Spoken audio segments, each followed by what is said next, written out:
NFL 22 on EA Sports. And the question is, are you ready for some football? It's the Vikings and the Hawks, and it's coming up next.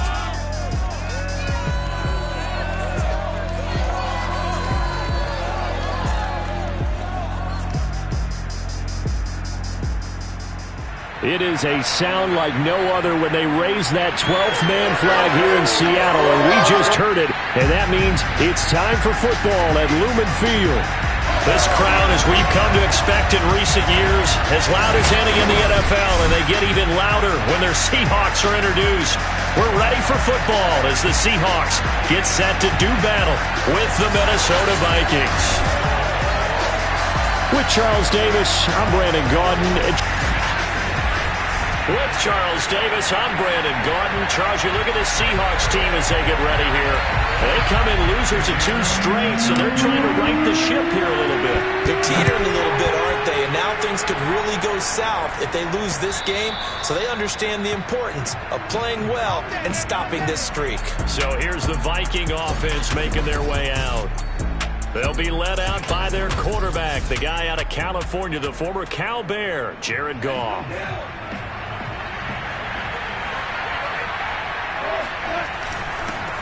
First carry of the game for Christian McCaffrey.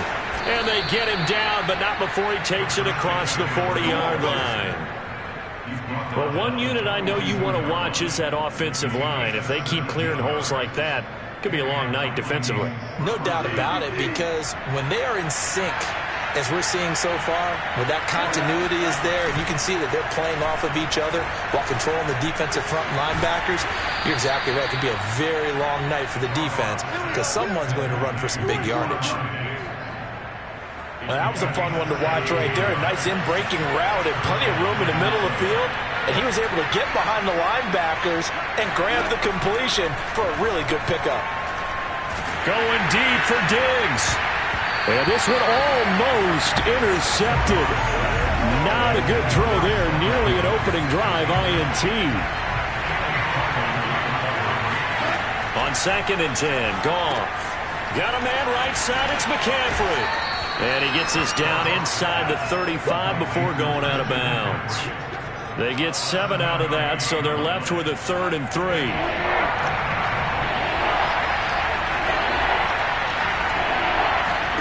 Here's Goff.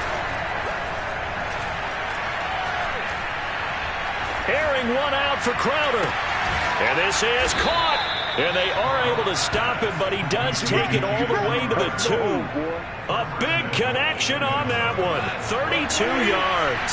1st and goal, a chance for an early statement here on the road. To the air again. Goff. He's got his man. It's taken in for a Viking touchdown.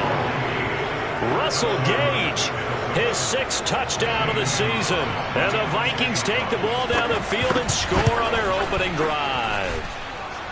Gonzalez good on the extra point, and it's now a 7-0 game. Now after the touchdown, here's Gonzalez on to kick it away.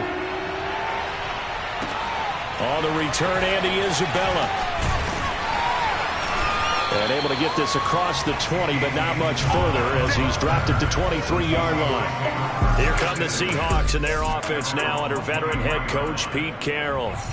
They'll be led out by a Heisman runner-up during his college days. It's the versatile Jalen Hurts. Now the Georgia Southern man, it's Matt Breida. And right away, he lost the football. But I believe a Seahawk was able to get a handle on this, so this will remain Seattle ball. Wow, that ball gets knocked free, but a teammate comes along and scoops it up. It's almost like baseball. Guys at bat, people are on base in scoring position. One guy doesn't get him home. The next guy comes through and picks him up. And avoids the turnover. Charles, what's the mindset here offensively? You gave up the touchdown pretty quickly. Would it have changed if you had gotten a stop and it would be 0-0 right now, or no? I wouldn't think so. I think in most cases, just down a touchdown, we're just getting started here. It should be a long way to go. You think to yourself, stick with the game plan, all the things you worked on in practice. But you have some teams that when they get down, their natural tendency tendency is to aggressively strike back. And let's see if they want to get outside of the game plan we expect and try and be aggressive on their first series. From Viking territory now, they'll come up 1st and 10 at the 42-yard line. And this one almost intercepted. Not a good throw there. Nearly an opening drive, INT. So now 2nd and 10 after the incompletion on 1st down.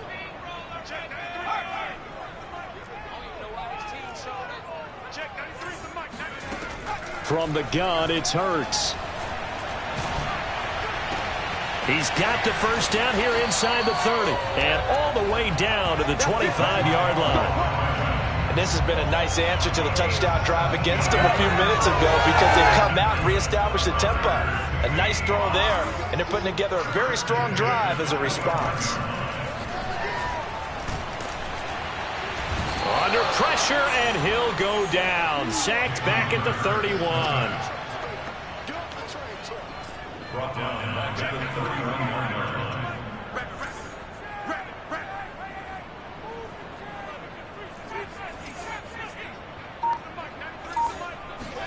To try again after the sack.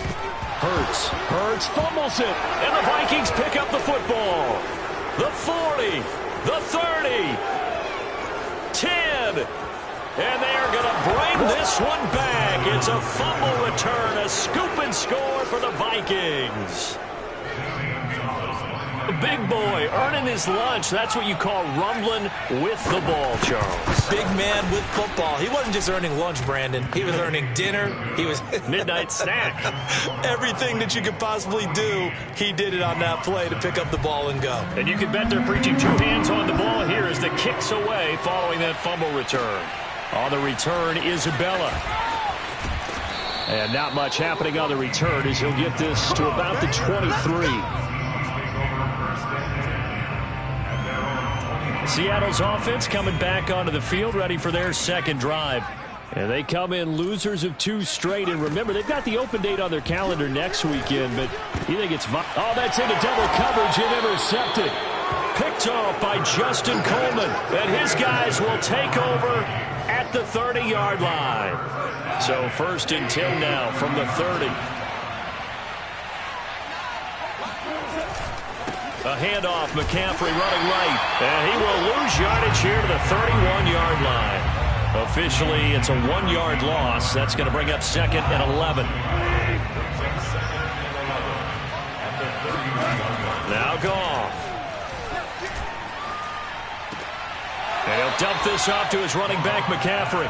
And he is out of bounds inside the 30. Give him a gain of 5 on the completion, and that'll make it 3rd down. Was that a receiver? Yeah, actually it was. It was a running back who was a receiver on the play. Ikey's been spending time in the receiver drills getting his feet down. Well, those guys out of the backfield, they got to be good, agile with their feet. He showed the agility there with a toe tap. No doubt about it. It's like he'd run to ballet school. Got the toes down and stayed in bounds. Goff on 1st down. This one caught by Crowder. 5 yards on the catch there, brings up 2nd down.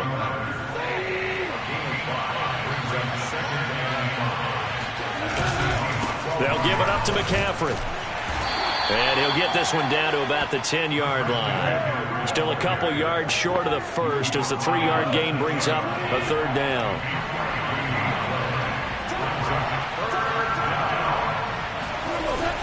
They'll try and pick it up with McCaffrey. And he's going to be brought down on what will be the final play of this 1st quarter. 14-0 the score. This is the NFL on EA Sports.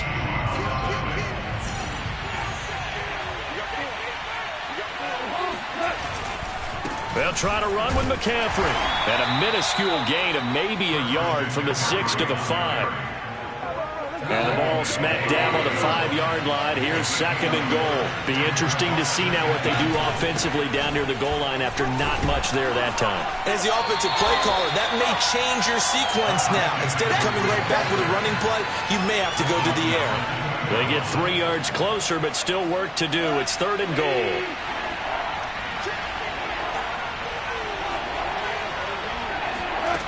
McCaffrey.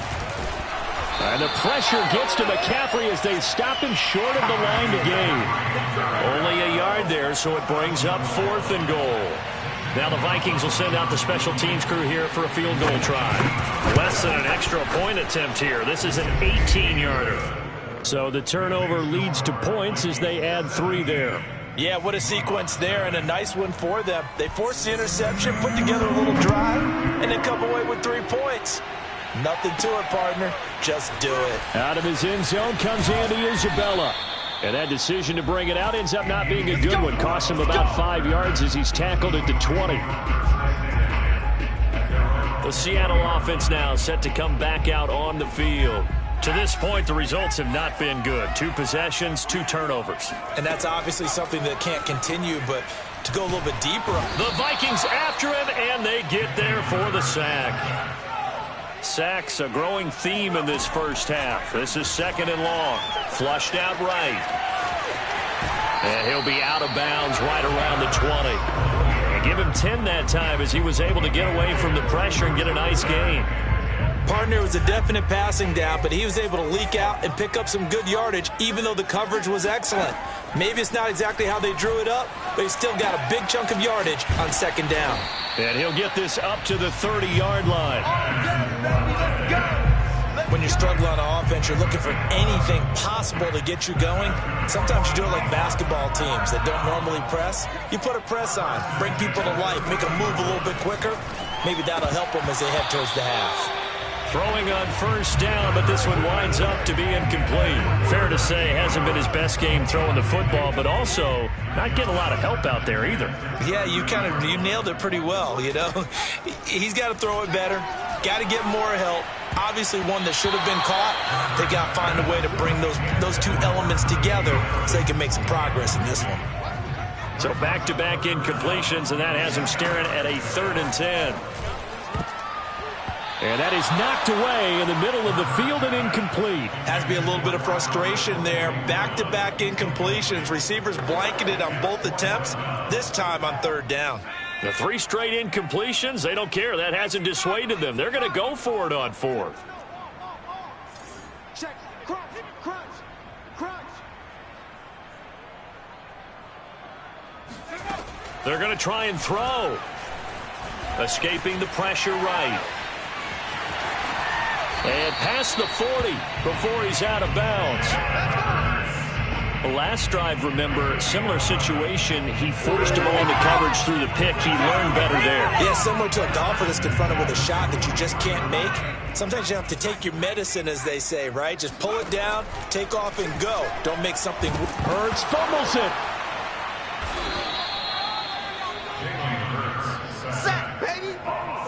Second time in this game, Charles, the ball has squirted out from his hands. Luckily, his teammate was there to pounce on it. You're right. Got the lucky bounce, able to retain possession. You know, we often talk about the combine and why do we measure quarterbacks' hands. Is that really a big deal? It's for situations like this. Do you have the hands big enough and strong enough to hold on to the football while being jostled? Now, meanwhile, here's a 2nd down throw that's knocked away and incomplete. As a defensive back, you have some weapons at your disposal that we don't often talk about. And you can read the receiver's eyes, you can read his hands, and you know that the arrival of the ball is imminent. And that allows you to make a play on it and oftentimes knock it away. Now on 3rd and long, they'll look to throw. Flush to his right. He's going to let this go deep, back over the middle. It's caught inside the 25. And they do finally get him, but he makes it all the way to the 6. It's a big play there for Seattle. In our pregame meeting, all they talked about was keeping him hemmed in and wanting him to make his throws from the pocket because they knew he was pretty dangerous if he got outside, and he just showed it right there. Pretty good arm, too. They'll try and run for it on 1st and goal. It'll be a gain of 5 there as they move closer. It's 2nd and goal.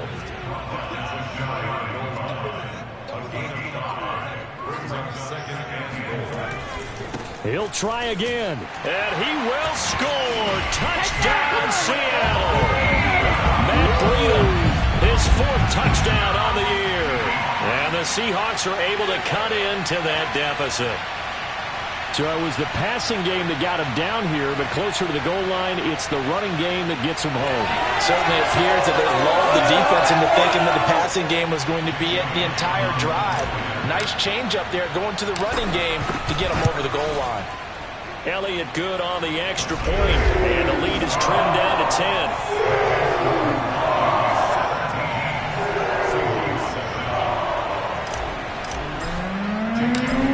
The touchdown. Here's Elliott on to kick it away. From a couple yards deep, he'll bring it out of the end zone. And no chance to get away as they'll get him down at about the 17-yard line. Here are the Vikings now to start their next drive. They were winners the last time they took the field, which was 2 weeks ago. They had the open week last week, so this is a squad that should be really refreshed. And nowhere to go here. He lost the football.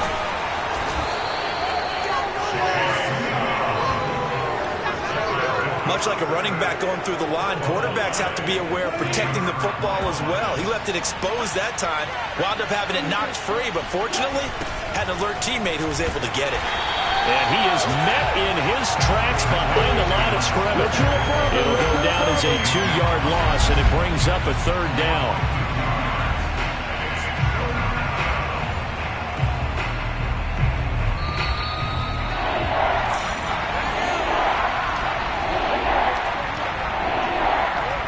Coming up in a couple of minutes, we'll get you to Jonathan Coachman in Orlando. The coach will have stats and scores from earlier today in the NFL.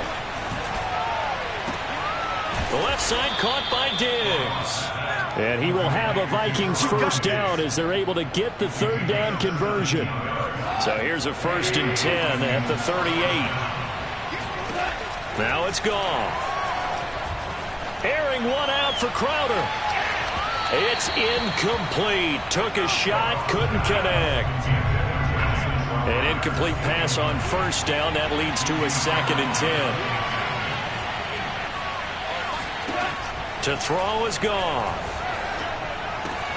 He'll drop it off to McCaffrey. And he'll be out of bounds after getting this one across the 40.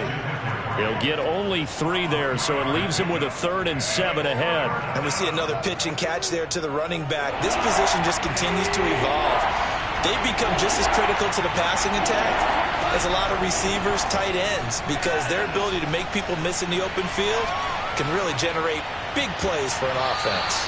Now a toss left side into the hands of his tight end. That's a big gainer on that play, and from experience I can tell you, that's where defensive backs will come into the huddle and say, guys, how about some pass rush? But you're going to say it nicely because those big guys up front, they don't like being criticized very much. Quarterbacks in this league, you know they'll pick you apart if you give them time like that. Pressure comes. He's taken down by the Seahawk defense. The defense rising to the challenge and setting them back on the sack. The Vikings going to signal for the first of their timeouts as they'll stop it with just over a minute to go before halftime. So after the sack, a scenario you certainly don't work on too often. 2nd and 24. Goff now to throw. And an incomplete pass. That'll stop the clock here with just under a minute to play in half number 1. A long way to go here on 3rd down for the 8th play of the drive. A throw there, but that's going to wind up incomplete. And I feel like my man, Old Mo, momentum might be changing jerseys right now. How about what they just got done? They scored a touchdown their last drive. Now here's a 3 and out. Maybe momentum's getting ready to creep to the other sideline. Jalen Hurts in this offense trotting back out.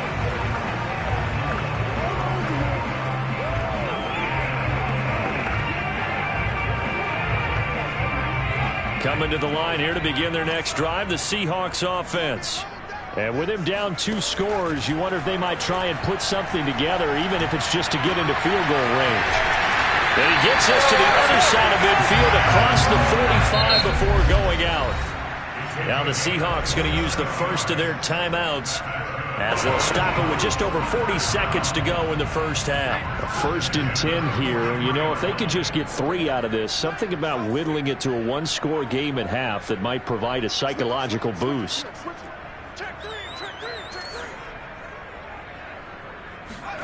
Hurts. Eluding the pressure right. That's Isabella open on the right side. Now the Seahawks call the second of their 3 timeouts as the clock will stop with 34 seconds to go before halftime.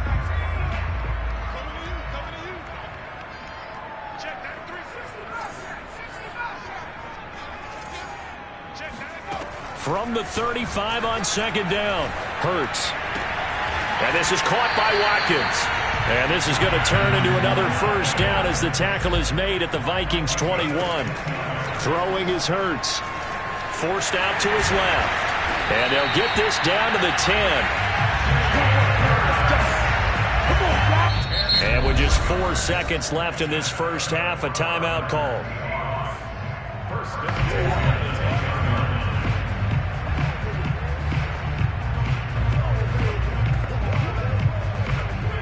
So with 4 seconds to go in the half, here's the field goal unit onto the field. And it bangs off the right upright, no good. So we reach halftime here in a 10-point game. As we'll send you eastward to Orlando. Standing by with that EA Sports halftime report now is Jonathan Coachman. Take it away, Coach. All right, Brandon, thanks very much. We'll get back to you and Charles in a minute. But first, time to give the folks at home a look at what's going on around the NFL. Well, we get our tour out at Nissan Stadium in Nashville, where it was the Titans who get the win at home. Mac Jones, excellent in the victory, as it's one that pushes his guys 2 games above 500. From there, we'll head to Washington to check out the football team at home at FedEx Field. And they were winners in that one over the visiting Green Bay Packers. Aaron Rodgers leading the way in the victory with 3 touchdown passes. And finally, on Monday Night Football, they've got a good one lined up between the Houston Texans and the New York Giants.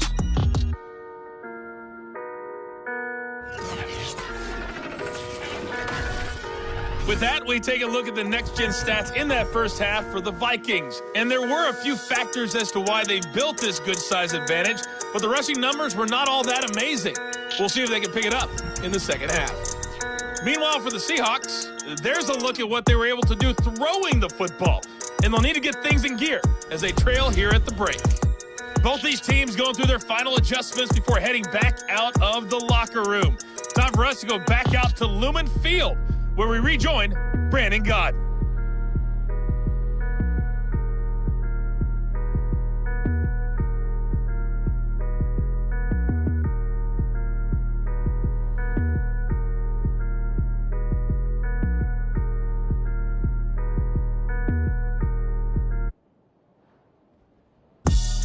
All right, Coach, thank you very much.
as we welcome you back for quarter number 3. The Seahawks trailing, but they will have possession first here as we resume action in the third quarter. On the return, Isabella. And no alley to be found. The coverage was solid, and he's dropped at the 18.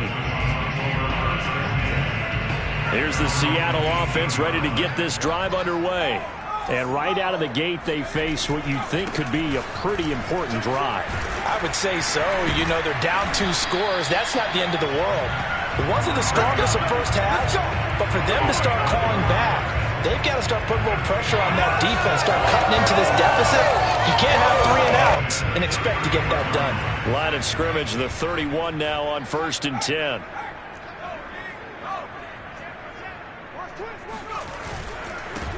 Now a first down carry for Harris. And he'll manage to pick up about 4 at 2nd down. Not a whole lot there. The defense was ready, it looked, for that run-pass option. You get the sense that next time he has that opportunity, he may keep it himself and get to the perimeter. Probably owes his back a little bit of an apology on that one, huh? On 2nd down, a run with Breida. Just a 1-yard pickup there, and it's going to make it 3rd down at 6. When we talk about defenders, specifically linebackers, keeping their eyes in the right spot, he had that eye down the entire time. And you know that's not easily done because they throw a lot of misdirection at you. They try and fool you and get your eyes in the wrong place. But you're right about that one. He correctly figured that one out and made a really nice play. Catch is made by Hardman. He's got this to the 30 before being taken down. A big play that time through the air. 35 yards. There's no doubt in my mind that not many guys in this league have had the impact that he's had here in the first half of the season. He's been a big play guy from the word go and continues to be one with another one right there. On 1st and 10, it's Hurts. Flushed out right. Wide open is Watkins. He's got it. Touchdown, Seahawks. Quez Watkins, his 4th touchdown on the year. And the Seahawks able to make this a close game again. I know these wide receivers are about flash and dash and high-flying plays, but a good number of them played running back at some point in their career, and that's how they finish off a lot of their big plays, run after the catch. And this time he finishes off the big play in the end zone. Now hold everything here. We're going to get a timeout by the offense. It's just their first, so 2 remaining as they burn one here in this 3rd quarter. Elliott on for the extra point.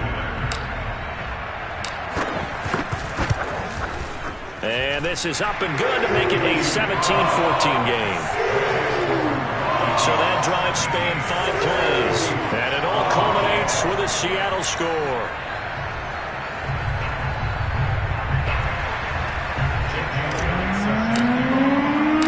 Now after the touchdown, here's Elliott on to kick it away. And he'll just sit on this one as their drive will start at the 25. It's the Vikings' turn on offense. We get ready for their first possession of the 2nd half. And maybe some renewed pressure on this unit following the touchdown a moment ago. It's back to a 1-score game. And because of that pressure, because it's now a 1-score game, they know this is where you need to slow the momentum change, because otherwise that could overrun your team. You've got to be careful right here. The fullback comes through with a big play there. Well, not many teams use the fullback in the passing game. Heck, not many teams use a fullback anymore in the NFL.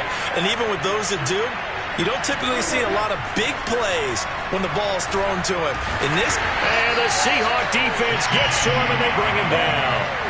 Chase Young make that now 8 sacks for him on the season. And keep in mind, in addition to the 2 sacks that he now has, CD, he's also had a couple of quarterback hurries. He's been very disruptive. To put it mildly, and it reminds me of the time I asked an offensive tackle who struggled like this in a game. He said he was telling the coach, hey, what do you want me to do? This guy's just eating me alive. And the coach finally just looked at him and said, applaud. They get 14 back, but it leads now to a 3rd down. And that was yardage that they needed there after the sack on 1st down. They didn't get all of it back. But now they look at 3rd down as a manageable situation, one that they have a much better chance of picking up. On the catch, it's Crowder. And they'll get him down about 3 yards short of the first. 2 yards is all they'll get on the completion. It's 4th down. And for the second time tonight, his field goal unit comes out here. This from 54 yards away. Gonzalez's kick is good. And they stretch the lead to 6. It's 20-14 now. So 3 points, response there to that opening touchdown of this third quarter. And that's an important 3, both in terms of adding to your lead, but also in letting the other guys know you're not going to just come out in the second half and take over.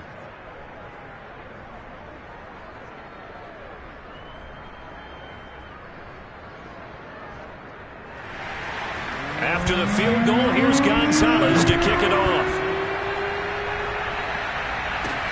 On the return, Isabella. And he'll be brought down right on the chalk of the 20. Jalen Hurts in this offense trotting back out. Coming to the line here to begin their next drive, the Seahawks offense. Last time they were out here, they had the benefit of good field position, led to a touchdown. This time, they're going to have to work for it. They are, but with that last drive that culminated in a touchdown, I think they carry that confidence into this one. Doesn't matter where you start with the football now, they have to feel great about their opportunity. After the loss to start out, here's 2nd and 11.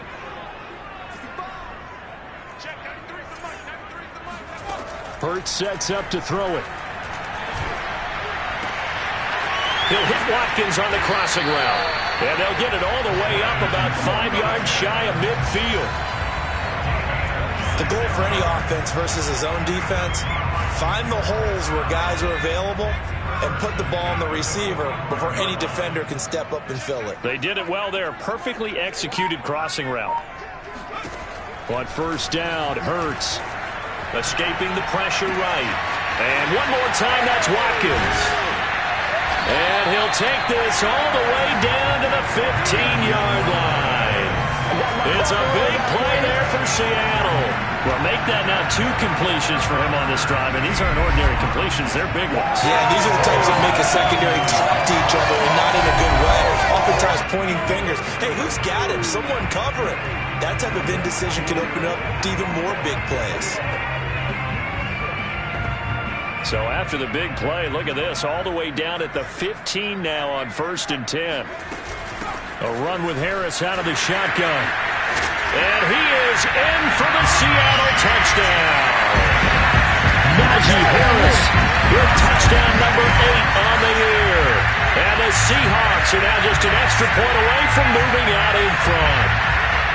People always talk about one of his biggest strengths, running the football, vision, and he found the spot there, went into the end zone. You're exactly right about that, and it wasn't just the vision, right? Once he saw the gap, decisiveness, made up his mind, and about the power to finish the play. Not only did he get good blocking, he created his own space as well. Elliott good with a PAT, and that will put them on top here in the 3rd.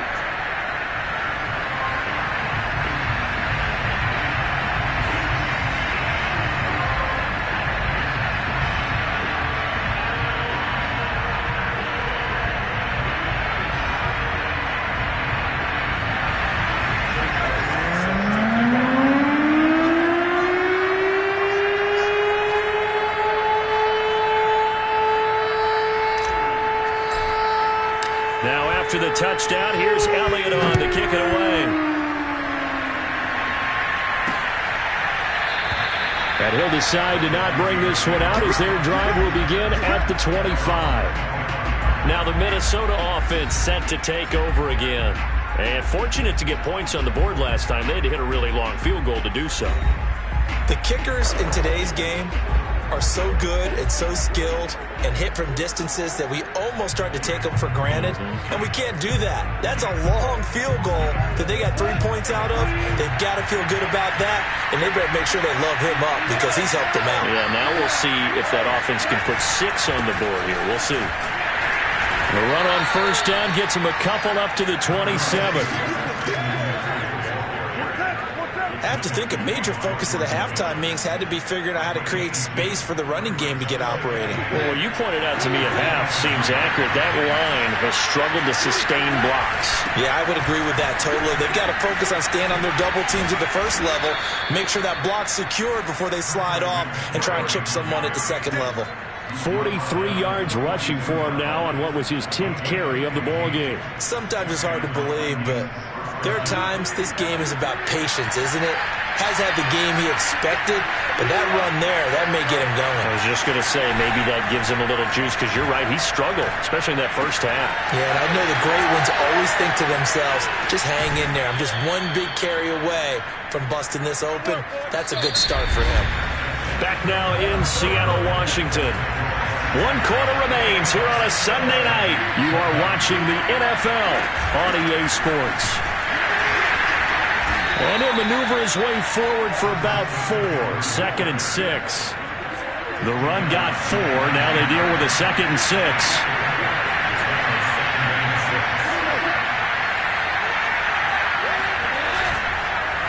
Again, they run. Again, it's McCaffrey. Gets past one man. And he'll get it here to the 10-yard line.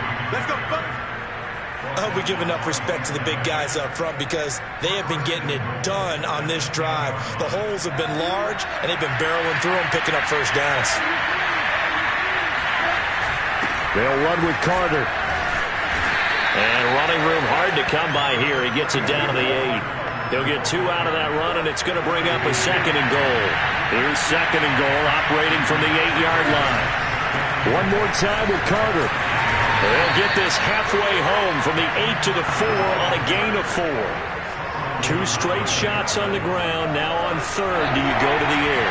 I think the possibility exists, and if you're doing it, you're probably doing play action since you ran it twice. But I often think that 2nd down is the time you go play action and throw the ball. I say commit to the run and think about it being 4-down territory.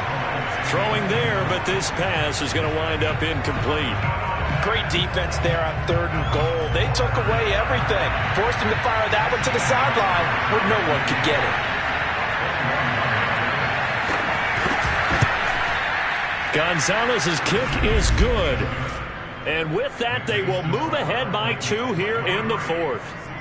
So the drive here ends with a field goal. It does give them the lead, but this one's still certainly a long ways from over. It definitely puts a lot of pressure on your defense to hold the lead, right? They're happy to have it and happy to be out there trying to do so. But I know as a former player, in the back of their mind, they're thinking, why don't you score the touchdown and seal this thing?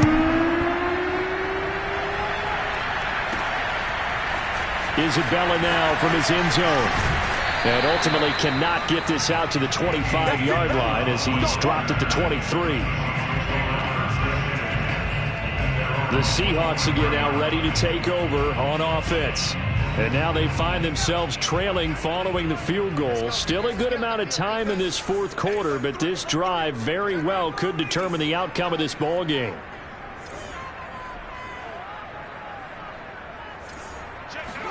They'll throw on 1st down with Hurts. Pressure coming from the Vikings, and they get there and bring him down. Sacked by Yannick Ngakoue, the former Maryland Terp. Pass protection has been a problem all night long as they come up facing 2nd and a bundle.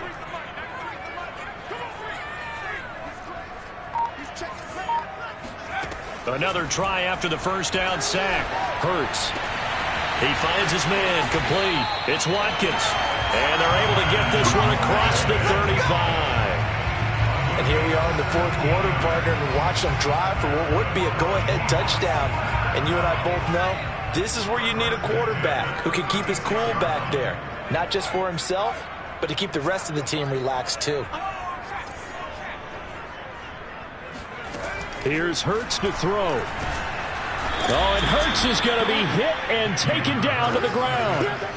Sam Hubbard, he's the one to get him, and that is sack number 7 for him on the year. I don't know what else can be said about this pass rush. They have been sensational. CD, that is now 6 sacks for them. And how many times do we talk to offensive coordinators and they say a sack is a result of everyone on offense not doing their job? But let's be honest about this one. This is the offensive line unable to counter the pass rush. They've been teeing off all game long. Tell you what, he's He's been able to put the ball in some tight spots all game long. That throw, no different. Yeah, a lot of people would call it a gutsy type of a throw. I think he looks at it as, I can do it, so it's not that big of a deal to me, and I'm going to keep firing. On first down, here's Breida. And he gets it inside the 35 and just shy of the 30. All right, I got to ask you, with these RPOs, essentially the quarterback has 3 options, right? So what's different from that versus the triple option that we see the service academies run at the college level? As a general rule, the triple option at the college level, most things are called outside of the quarterback faking it to the runner and then keeping it himself and maybe having a trail back. What I mean is, in the NFL, that option to throw the football all comes about organically. It's a natural deal based on reads. In college, if you're going to throw the football for triple option, you've actually called that play. Officially nothing on that last run. They'll try again, 2nd and 10. He'll look to throw. Oh, that'll be incomplete. Well, he took a shot as he let that go. And it's going to bring up a 3rd down. An important play right here, 3rd and 10. And I would expect pressure here.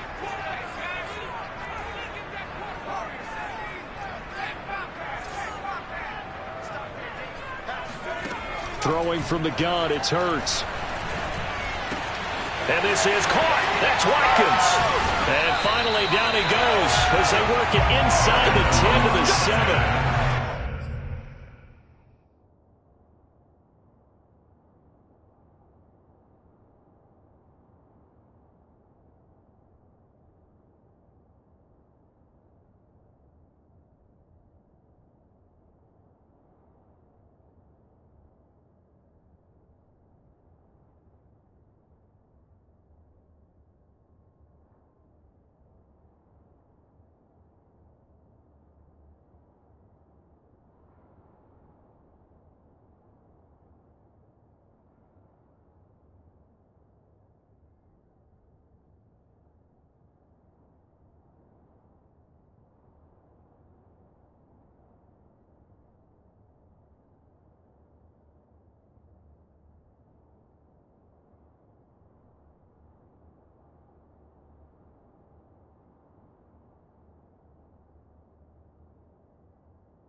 kind of game he's had so far, you had to know that on third down that they would be looking his way, and they did, for big yardage and a first down. I think the defense fell asleep at the switch on that one.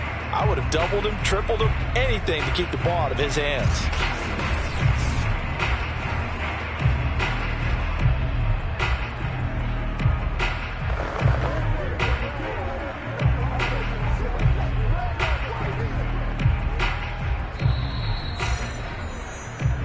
Two minutes remain, and that's our score differential as well. 2 points here in the fourth quarter.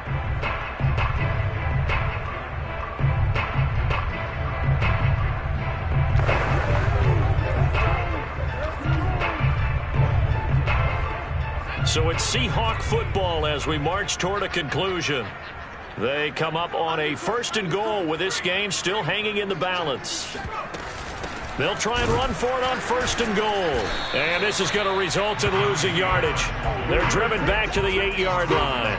That's going to go as a loss of 1 on 1st down. Partner, you get about 20 coaches on your payroll, but there's 60,000 of them in the stands. I don't think any of them like that play. And the later we go, it's starting to sound like 100,000 in here.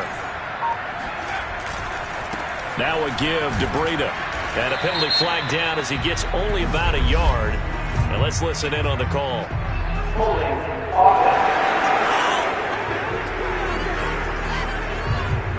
That one whistled against a big right tackle. You'd think being able to fire out and block, it'd be a lot easier to not commit a holding penalty, but it's tough to keep those guys right in front, isn't it?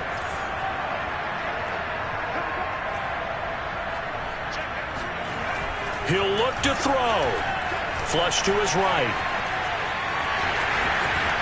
And out of bounds. Oh, no, he lost the football. A big chunk of real estate covered on the scramble, but it will be 3rd and goal. Partner, as a quarterback, sometimes you just got to know when the clock has gone off in your head, it's time to go. Tuck it and get all you can. They'll try to run with Harris. Yeah, he is marked down right about on top of that imaginary yellow line, but they say he's a bit short. So now, one of the biggest kicks of the night is forthcoming. This for the lead in the final stages. The kick by Elliott is good. And with a little over a minute to play, they have taken the lead. Big kick right there to give them the lead in the 4th, but there is still time left for a final drive. Did they score too soon? Post-game will tell us, right? Depending on what happens on this drive, that's how we'll analyze it. If the other team scores, they scored too soon. If they somehow hold on, they manage the clock exactly right. Out comes Christian McCaffrey with the rest of the offense. And after a sluggish start, he's really bounced back. The numbers bear that out. And you're a baseball guy, partner. How many at-bats over the course of a baseball season? Oh, boy, 4 in the game. Yeah, about 4 in the game. 4 times 162. 350 or so, right? Sometimes it takes a while for a guy to get going. That's my point. It's not the first few carries. You don't worry about that. As they go along, get that guy lathered up, get those blocking assignments down. Those 2-yard gains turn into bigger gains as the game moves along. Now a desperation throw deep downfield. And that will be incomplete. Trying to dial up the long way out there, but it'll be 3rd down. These are the spots, this stage of the game, where it pays to have speed on the perimeter, doesn't it? It certainly does, and in the second quarter, he may very well run by him, but in this situation, I know as a defender, I'm loosening up a couple of extra steps that allowed him to run with him stride for stride. They got exactly what they wanted there. Out route, catch, get out of bounds, stop the clock. And I have to criticize defense here because you know the situation. You want to keep them inbounds and have the clock run. So I'm sitting on the outside portion of the field and not letting them throw an out route. Throw anything inside and I'll make the tackle. An out route? That's not the way you're supposed to play it. He's going to have the hook up to Gage. Now the Vikings will use the second of their timeouts, as the clock will stop with 21 seconds to go in the football game. 5 yards remain on 2nd down.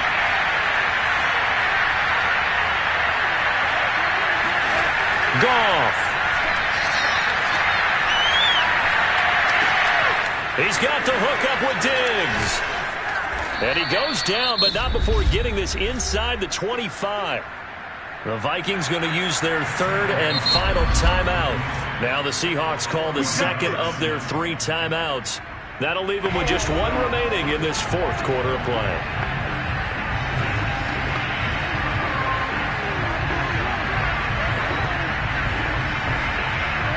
So they'll turn to the kicker again. He's been a busy man thus far.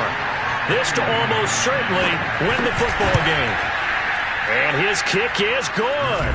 And it's celebration time on that sideline as they have taken the lead in the final seconds. So it's not quite over yet, but you have to figure they pretty well got this one on ice now. And Brandon, I'm trying to figure out how they remain so calm in these situations and then go out and execute, because I'm up here shaking like a leaf, and I wasn't one who had to make that kick. They look calm, but I bet if you had a heart rate monitor on it, it'd be up in the 300s right now.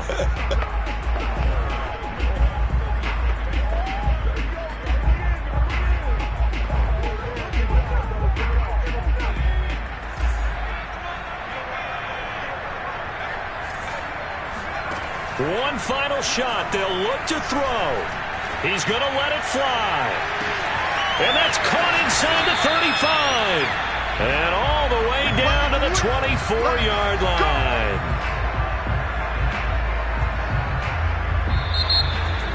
Well, going into the final play of this game, they knew that they needed some type of a miracle there at the very end, but they couldn't get it done. However, we were treated to really a spectacular affair.